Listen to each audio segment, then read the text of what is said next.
A large group of the poems of Silvertone really examine kind of the psychological, emotional weight that we give objects that, that clutter our lives, objects that give us comfort, objects that give heft and shape to traditions, family mythology, large concepts that otherwise are really profoundly and utterly shapeless. They also, they connect us in important ways. They're sort of our tokens of passage to the past. I'm reminded actually of a poem by Pablo Neruda that is very well known, his Ode to Things, where he says, I have a crazy, crazy love of things that bear the trace of human fingers, or of someone's fingers that bear the trace of a distant hand. And I think that's really beautifully said. A lot of times we don't let go of things just because they were last touched by somebody or something, an event that was very important to us.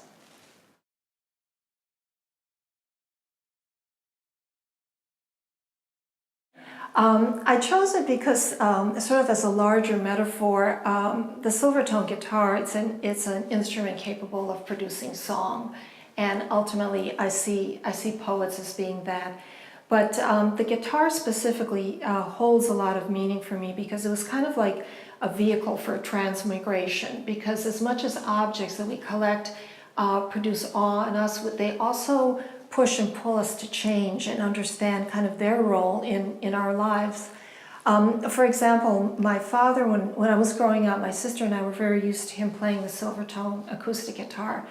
And he would play these Ukrainian songs, he would sing them, that always had themes of like village girls falling into wells because they were vain, they were checking their reflection before meeting their moody lovers, or orphans, sad songs. And there was always the A minor, E minor, D minor chord. So I felt like as first generation Ukrainian, I was raised in a minor key. That's why I like to think of it that way.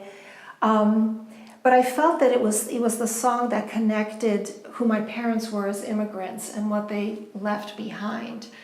When I was older, I wanted to, after both of them had passed on for a number of years, I took the guitar to a Scituate music shop. And even though it blatantly said Silvertone on it, I saw this as the instrument of my particular family's past. And so I presented it and said, what can you tell me about this? And he said, oh, a Silvertone, the everyman's guitar. Those were ordered from Sears and Roebuck catalogs back in the 50s. You know, they were the sturdy guitars that, as it turns out, they were first guitars for like Chet Atkins, Jimi Hendrix, Peter Townsend of The Who. I found out when he was smashing his guitars on stage, never used his own guitars and used to specifically order for a Silvertone be up there so that he could wreck it without feeling too bad about it. So this is the guitar that was symbolizing my past, my culture, and suddenly it became this this other thing. And that moment of recognition that there's this whole other history made me examine other things that I carried on from childhood, that I still have with me, that I'm still hoping to find out how to take with me into the next life, but have changed their meaning and their relation to me and my life.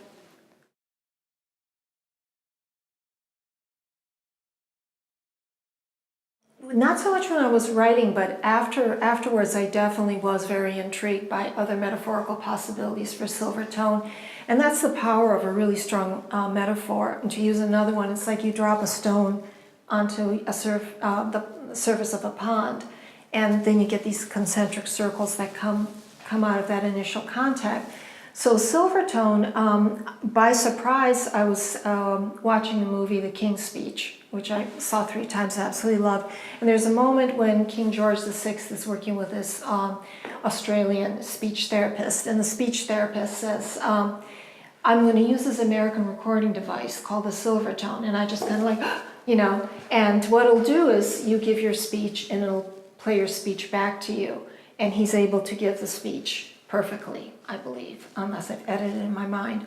But it's a very strong moment in the film, and I love the idea that Silvertone, through the process of writing the manuscript, also made me hear my voice back to me.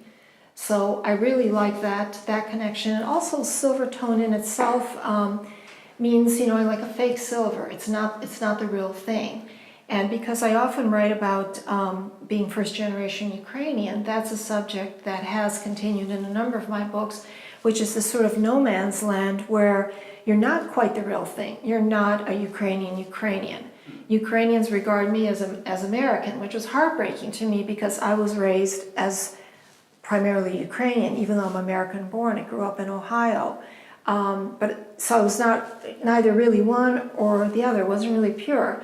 So the Silvertone, it just by accident ended up revealing that meaning to me also. And I was very intrigued by all three of those possibilities.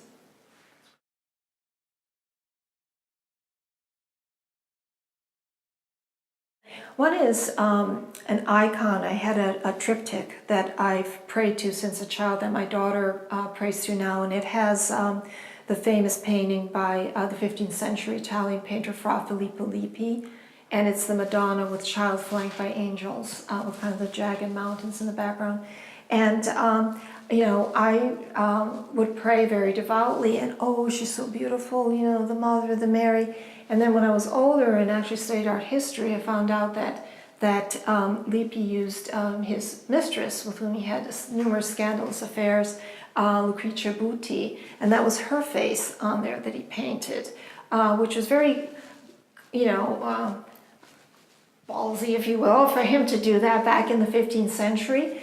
But it made me realize that I've been praying to somebody's mistress all these years. And that made me question the whole idea of worship and sacred. Do we worship something because it is truly sacred, or do we make something sacred for ourselves by virtue of the fact that we worship it? So that was an interesting kind of object relationship. Also, my parents had, there's a poem called Illegible Postcards. My parents, when they were emigrating during the tail end of World War II, they were literally fleeing. They had sent cards back and forth or left them in doorways. It was a way to communicate with one another. And then these postcards somehow got collected, and they were in my mother's drawers for decades. As children, I would look at these images, and they were beautiful, like hand-painted flowers, and one image was of a boy with a watering can, as rain. And so my sister and I kind of read them quickly and invented these lovely, more Disney-esque kind of stories to them. But then after my mother passed away and we actually looked and really tried to decipher the handwriting, we were seeing things like, have to run, God only knows when we'll see each other, left key, we'll find you. Very dark things. So again, that relationship with those postcards changed. We suddenly really started to understand what was being coded or written on their backs. And again, these are things that I've held on to that I will pass on. But the meaning has changed. And these objects, in their silence, speak to me and allow me to learn more about myself. So in that way, I have a crazy, crazy love of them,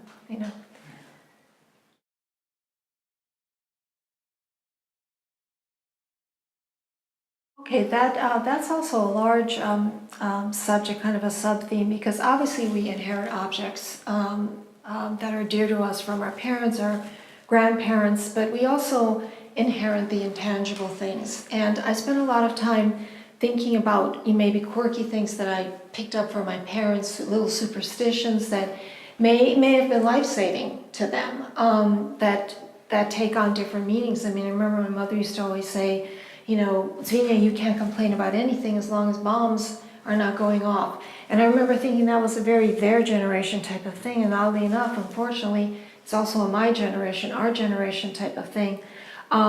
So little mannerisms become inherited. Also, the body, the self as object, becomes an object as well. And for example, we grew up with a lot of dogs. My mother took in strays, and their names are like Fifi, Vasha, Matska, Bobe, Koroshok, Pass, Lulo. In a poem, a prose poem I wrote called What I Inherited, I have a section that's called Tracking Names Easily Forgotten. And so I mention my dog's names, I list them in the poem, but I remember distinctly pulling up into a gas station in the town where I grew up, and the attendant saying to my father, like, "Oh, there's your daughter, what's her name?" And my father replied, "Pelahia Dzvinia." And he was like, "Oh, no, she's going into first grade. No, that's not going to work. That's not going to work. She's Peggy. It's Peggy." And my father literally said, "Oh, okay," you know, and I became Peggy as at that moment in a gas station because it was the smart thing to do, to not make me feel isolated. And I sort of felt like a vessel I had to inhabit. I had to become Peggy to a certain extent. And it wasn't until I was actually a freshman in college when my roommate introduced herself and said, "What is your name?" I took a deep breath and said, "Dzvinia." And I was able to be Dzvinia from then on. So I feel like, you know, objects, it's also like our body, our identity, that all becomes part of it, and it can be easily interchanged. And I think that happens to a lot of first generation, or definitely immigrants. Middle Slav becomes Mikey, Mike, you know, Myra Lewis, you know, all sorts of things. So, yeah.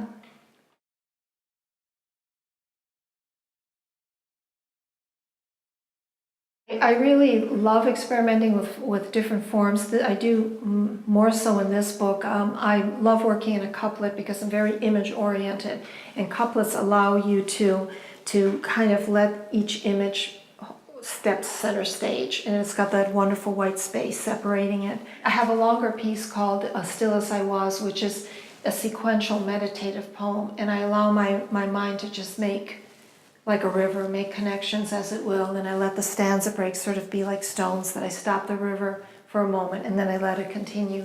I also work in prose poems. I have a poem called Her Gift that I'd written for my mother when she passed away, and I felt the emotional outpouring just came to me as prose.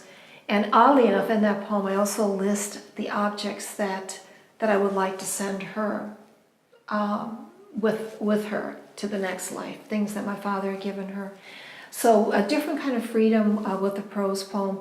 I use one villanelle in a poem called The Fox, because that poem is all about a den of foxes in our backyard, and the excitement, first the fear of what the heck is that, but then the excitement that these foxes were living in our back acre, and the desire to join that wildness, and then finding out that I couldn't. It was just a temptation.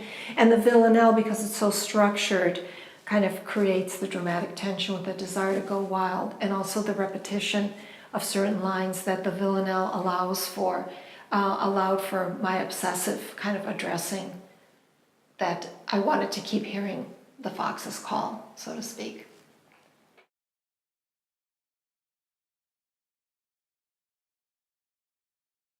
My family always makes an appearance somehow, and also my Ukrainian background, because that is what I know, and I will always and continue to look at things and experience things through that particular lens. So I feel like that is always there. But I also think I like to allow for things to happen sort of serendipitously. In my previous collection, Convertible Night Flurry of Stones, that deals with a longer term illness that I went through and moving toward wellness, I have a poem called The Way the Water Falls, and I'm in the shower and my body's feeling very slack and wooden, was how I was feeling it. And then writing the poem, the image of a guitar, of holding a guitar close to me, came, and I address in that poem, let me hear chords I've never heard before. Allow me to accept their implausible terms. It was a statement of, I'm getting past this. This is a new body. This is a new sense of myself. But I'm going to move past that. But I had no idea. That my next book was going to be focused on a guitar. So I tell my students that, a poem in and of itself has a beginning and an ending. But when you write a collection of poems, that book also creates a singular, larger arced poem. But I also believe that your books, and this is my fifth published book, that read back to back, I believe they also write an even larger arc, you know, a larger poem. So I think, yeah, definitely the themes are there.